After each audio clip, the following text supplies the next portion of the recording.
Assalamualaikum warahmatullahi wabarakatuh. Semangat pagi anak-anak. Semuanya sehat ya? Alhamdulillah. Pak Guru doakan agar anak-anak tetap sehat dan semangat dalam belajar.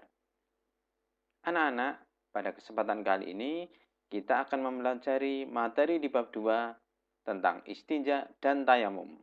Dan sebelum kita bahas lebih lanjut, marilah kita bersama-sama berdoa dengan baca basmalah. Bismillahirrahmanirrahim. Peta materinya sebagai berikut. Bersuci dengan cara yang tepat. Istinja meliputi pengertian dan tata cara. Tayamum meliputi pengertian, sebab tayamum, ketentuan tayamum, dan tata cara tayamum. Selanjutnya, hikmah bersuci. Yang pertama, menjadi muslim yang sehat, dan hikmah yang kedua, sehat bermartabat. Anak-anak, pada pertemuan yang lalu, kita telah membahas tentang hadas. Hadas merupakan benda-benda yang terdapat pada beberapa anggota tubuh manusia yang dapat menghalangi sahnya sholat.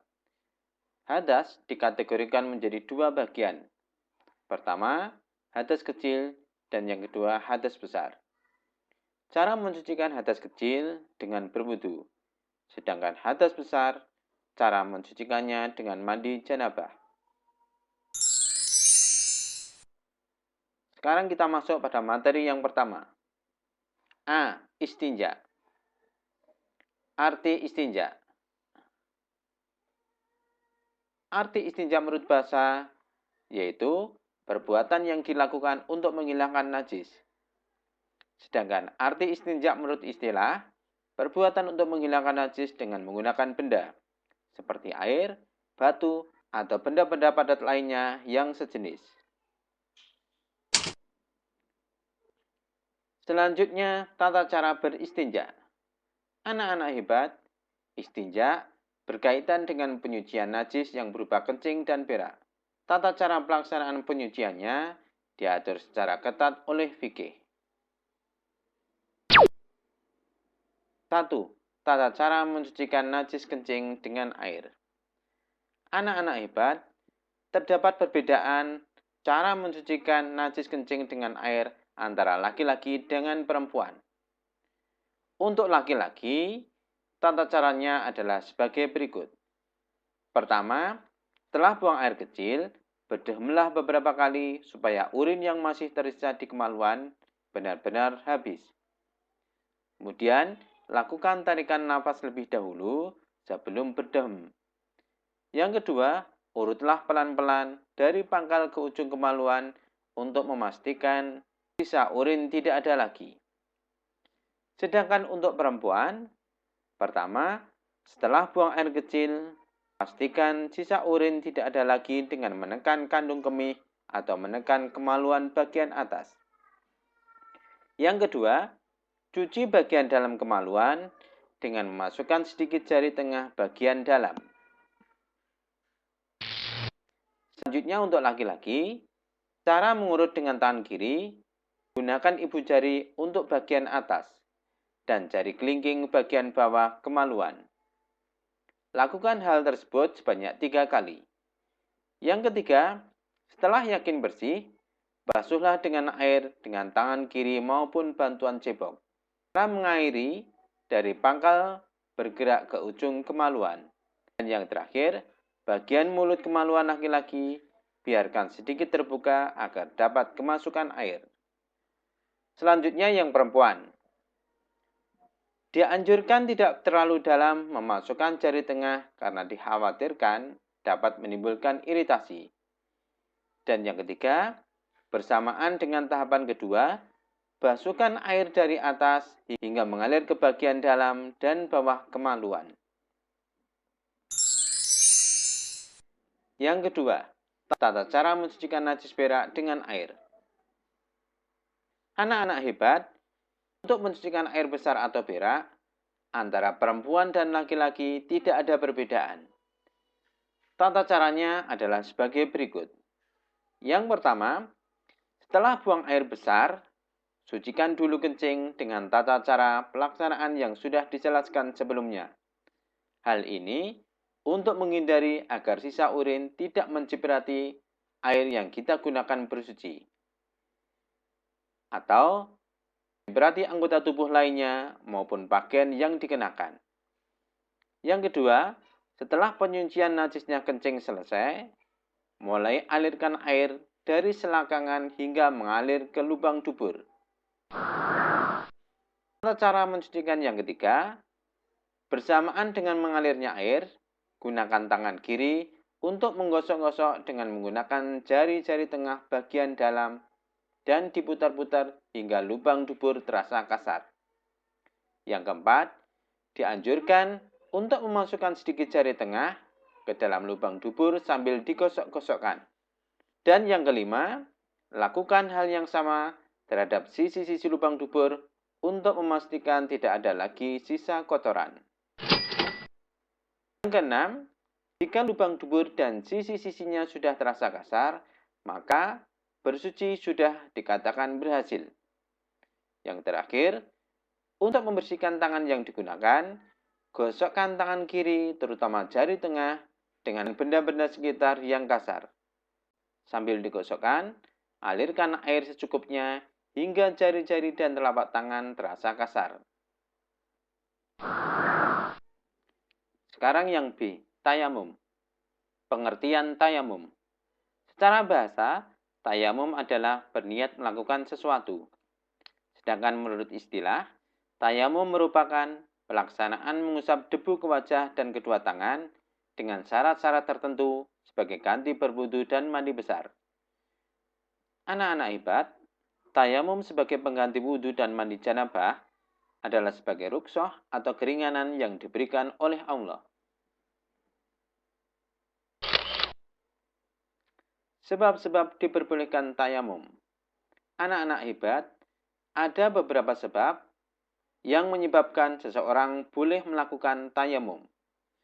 Sebab-sebabnya adalah sebagai berikut. A. Karena sakit yang tidak boleh terkena air. B. Berada dalam perjalanan jauh yang sulit mendapatkan air. Dan C. Tidak mendapatkan air untuk berwudu. Selanjutnya, tentang ketentuan khusus bertayamum. Anak-anak hebat, ada ketentuan khusus dalam melaksanakan tayamum. Ketentuannya adalah sebagai berikut. Pertama, harus dilakukan setelah masuk waktu sholat. Yang kedua, jika disebabkan oleh kelangkaan air, maka harus dibuktikan setelah melakukan pencarian. Yang ketiga, tanah yang dipergunakan harus suci, bersih, lembut, kering, dan berdebu, serta tidak bercampur dengan barang lain. Yang keempat, tayamum hanya sebagai pengganti wudhu dan mandi besar. 5. Sebelum melakukan tayamum, jika memiliki najis harus disucikan terlebih dahulu.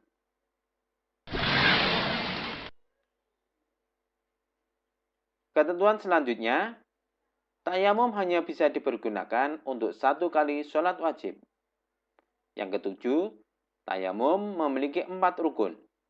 Niat dalam hati, yang kedua mengusap wajah, ketiga mengusap kedua tangan, dan yang keempat berurutan. Yang kedelapan, tayamum menjadi batal disebabkan oleh perkara-perkara yang juga membatalkan wudhu. Yang terakhir, oleh karena sebabnya adalah kelangkaan air, maka tayamum akan menjadi batal ketika menemukan air sebelum sholat dilaksanakan. Kemudian, tentang niat bertayamum. Anak-anak hebat, niat tayamum adalah sebagai berikut. Nawaitu tayamum al-istihabati sholati fardhalillahi ta'ala. Artinya, saya niat tayamum agar dapat melaksanakan sholat fardu karena Allah semata. Kemudian, cara pelaksanaan tayamum. Anak-anak hebat, cara pelaksanaan tayamum adalah sebagai berikut. Pertama, letakkan kedua telapak tangan pada tanah yang murni, suci, bersih, lembut, kering, dan berdebu. Kemudian, niatlah melakukan tayamum bersamaan dengan mengusap wajah dengan debu yang ada di kedua telapak tangan tersebut. Setelah itu, letakkan kembali kedua telapak tangan pada tempat lain dari tanah yang murni, suci, bersih, lembut, kering, dan berdebu. Kemudian, usapkan telapak tangan kiri ke punggung tangan kanan dari bagian jari sampai siku. Kemudian, usapkan telapak tangan kiri tersebut ke bagian dalam tangan kanan dari bagian siku sampai ke ujung jari. Selanjutnya, usapkan telapak tangan ke punggung tangan kiri dari bagian jari sampai ke siku. Dan yang terakhir, usapkan telapak tangan kanan tersebut ke bagian dalam tangan kiri dari bagian siku sampai ujung jari. Sekarang yang C, hikmah dalam pelaksanaan bersuci. Anak-anak hebat, ada dua hikmah dalam pelaksanaan bersuci. Hikmah yang pertama, menjadi muslim yang sehat bermartabat. Anak-anak, Islam sangat menghargai dan menjaga fitrah yang dimiliki oleh setiap manusia. Fitrah ini tidak dimiliki oleh makhluk selain manusia. Salah satu fitrah yang dimiliki adalah kecenderungan alami untuk hidup bersih dan menghindari perkara-perkara yang kotor, jorok, dan menjijikan.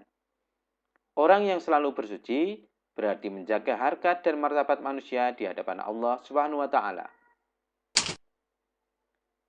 Hikmah yang kedua, sehat bermartabat bersama lingkungan. Anak-anak, penggunaan air secara tepat adalah memanfaatkannya untuk keperluan bersuci dalam batas-batas yang ditentukan. Oleh karena itu, Islam sangat memperhatikan kelestarian alam, termasuk manusia yang seluruhnya bergantung dengan air, dengan cara membatasi penggunaan air untuk keperluan bersuci. Anak-anak, kiranya pertemuan pada kesempatan kali ini cukup, dan selanjutnya silahkan dikerjakan tugas sebagai berikut. 1. Uraikan urutan bertayamum lengkap dengan rukun dan sunahnya. 2. Tulislah niat tayamum. 3. Apa syarat yang harus dipenuhi agar debu dapat digunakan untuk bertayamum? 4. Tulislah dalil yang menyatakan bahwa bertayamum diperbolehkan. Dan yang nomor 5, apa saja yang membatalkan tayamum? Sebutkan.